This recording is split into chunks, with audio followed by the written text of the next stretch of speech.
All right, today we are talking about the fourth book in the Jack Reacher series, Running Blind. And this book is pretty damn dark.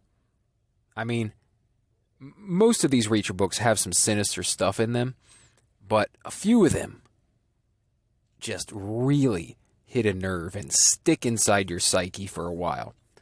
Some of them that come to mind are like Worth Dying For, and Make Me. Make Me was a good example as well. And this book, for sure, falls into that category as well. But before I get to the sinister nature of the crimes in this book, I should probably let you know that I listened to the audio version, which, to be honest, for this particular book, really put a damper on things. Now, if you've listened to any of my reviews for the Reacher book series, you'll probably have picked up on the fact that I am a huge fan of Dick Hill, who has narrated every American version of the Reacher novels for decades.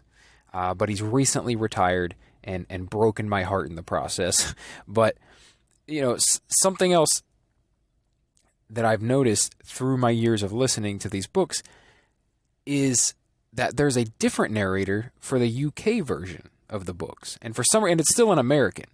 And for some reason, every great once in a while, the library that I go to, they end up with one of these copies rather than the American version, giving me this narrator that I really do not enjoy.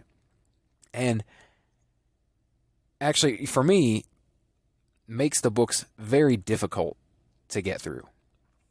But it was especially annoying for this book in particular because it was because of the narrator's portrayal of Julia Lamar, one of the main characters in this story. Now, some people may love this guy's narration style, and I may just be biased because I love Dick Hill's narration, but I have a really hard time getting through these books when this guy is reading the words.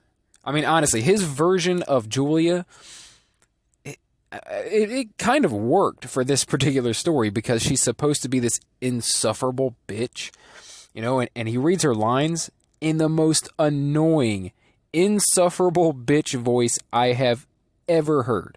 I mean, I could not stand her from the very first time she spoke. It's like nails on a chalkboard. And it's worse because not only was the voice terrible, but the character is written to be super unlikable. But honestly, it wasn't just her. There are other characters in the book as well that I hated the portrayal of them. And as I said, it may be very difficult for me to get through. It made it very difficult for me to get through these books. And this isn't my first time going through. This is my second time or third time listening to this book. And I had actually forgotten how much this version annoyed the hell out of me. But luckily, the story is really great, and that kept me on board. I got through the book, and it was great. So, enough of that. I'm sorry if you're a fan of this guy who narrates the UK versions. Maybe you love him. Maybe you love him the way I love Dick Hill, and so if that's the case, I'm sorry. But anyway, moving on. This book, in addition to being dark as hell, also gives us something that we had yet to see in the series. And we have not seen it since. So we get to see somewhat domesticated Jack Reacher. It's very strange. It's very strange to see him in this way. We get to see Reacher live in a house and drive a car and have a steady girlfriend. And very quickly, this book starts off where the previous book ends, which is, I think, the only Reacher book that I have never read, because my library does not have that book, and I have to find a copy and purchase it and go back and read it. But that's Book 3, Tripwire. So it actually connects to this book in a way. And I hear Tripwire is one of the best of the entire series. So anyway, I digress. At the end of that book, Reacher hooks up with General Leon Garber's daughter, Jody, and finds out that he has inherited a house. So throughout this book, He is actually living somewhat in this house that he's inherited and somewhat in Jody Garber's apartment. And she's around, they're full on dating a girl. That is his girlfriend. He lives in a house. He drives a Jeep. It's crazy. And I don't know. It's just really weird to hear lines like Reacher hopped in the Jeep and drove the 20 miles back to his house. And as he pulls into the drive, I don't know. It's just crazy. It's wild. Knowing what we know of Jack Reacher, to imagine him this way. So I'm not spoiling anything by telling you that it's very short-lived in this book. By the end of this book, he's back to the Reacher we know and love, the nomad, traveling the country. And honestly, in continuity, this is kind of where he truly embraces his wandering soul and realizes for sure that he is not the type to settle down, to have a long-term relationship, or to own a home, or drive a Jeep, or what have you. He is the traveler, the adventurer, the guy who wants to see new places, new faces every day. Jack Reacher is not a man that sits still. He's a man that likes to keep on keeping on. And this book is where he, for the first time, fully realizes that about himself. But that fact alone makes it a very important book in the series. But in addition to that, we also get to watch a really fun and dark and exciting mystery unfold. Overall, I feel like this is a really great story and an important part of the Reacher timeline that any fan of Jack Reacher should definitely read. So if you haven't read it, go give it a read. And if you have, stick around, because we're about to get into some spoilers. And there are some fantastic spoilers in this one.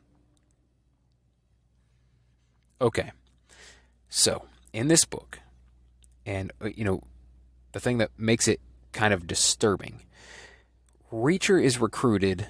Well, initially he's not recruited. He's actually the suspect for a string of murders where women are found apparently physically unwounded, but somehow dead, with a terrified look on their face in a bathtub full of green army paint, or army green paint. And this whole time, the FBI is looking for someone that fits Reacher's description because of their master profiler, Julia Lamar. She has pinned this on someone that fits the description of Reacher. That's what she came up with in her profiling. So throughout the entire book, they're looking for someone similar to Reacher. And that's just perfect for the killer, because the person who's actually responsible is nothing like Reacher. And so he's trying to convince the entire team working on the case that, it's not the case. The guy you're looking for is not like me in any way. Like, he's kind of got it figured out. He realizes that they've profiled this person wrong. They won't listen. They keep looking for a Reacher-esque assailant and recruit Reacher in the process to help them do it once they realize he is not the culprit. So it turns out one of the reasons it seems that Julia is such an unsufferable person is because one of the people targeted is her stepsister. They're worried that her stepsister is going to be murdered. And eventually, she is. All right. I'm just going to get into it. I don't want to have this run on too long. So, spoiler time.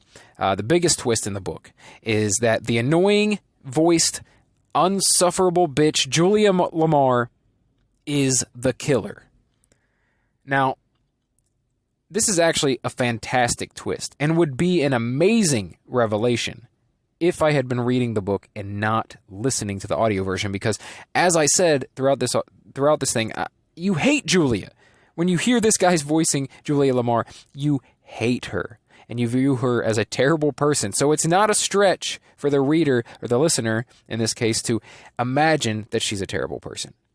Now, the only thing that's hard for me to buy is that she would go through all this trouble. Like, she would go through all of this in order just to kill her sister, because that's the case. The entire ruse was just to kill her sister so that she could get an inheritance when her sick father dies. Obviously she's like this sadistic bitch. So that's why she doesn't mind killing a ton of women in the process. There's clearly a screw loose here. But to make the reason for all of this killing to be just that, to get an inheritance that she thought she was kind of, deserved. I don't know. It felt kind of weak. The motivation for it felt kind of weak for that much murder. But I love the twist. Absolutely love it. I just find it a little bit of a stretch. And as I said, it was kind of telegraphed by the voice artist on this one.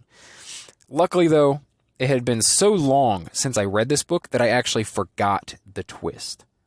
And that's one thing that's so great about having so many Reacher books is by the time I've gotten through them, I forget the final twist of a lot of them. And that's always the best part, right? So I can still have fun going back through these books and watching the story unfold, and I'm still at least a little bit surprised in the end. That's kind of the magic of this series, and why I will continue reading it, even if the books become terrible when someone else is writing them. I will still go back and listen to these first, 20-some plus Reacher books over and over again. All right. I think I've rambled on long enough. I thought it was a fantastic book, and I thought it had a great twist that would have been even better, if it weren't for the voice artist. But even with that complaint, I still thought it was an awesome book and would definitely put it in my top 10 of Reacher stories. As an audiobook, I gotta say, it's a little difficult to listen to if you get this version. And so if I go through this story ever again, I'll probably be actually reading it in book form or finding an audio copy that is read by my man Dick Hill. All right. If you enjoyed this video or podcast, however you're listening, like the video, give it a thumbs up, leave a comment below, and let me know what you thought of this book. Do you think it's worthy of a top 10 status? And please, subscribe to Daily BS. I don't only do Jack Reacher content. I also cover a lot of things in entertainment and pop culture, but I'm a gigantic Reacher fan and will be covering everything Reacher that I can find, including, once the series starts on Amazon Prime, breaking down and reviewing each of those episodes beat for beat. So if you're interested in that, or if you're just interested in getting something new and interesting in your feed every day, then please subscribe for more. And if you decide to subscribe, if you decide to stick around, then I will talk to you again tomorrow.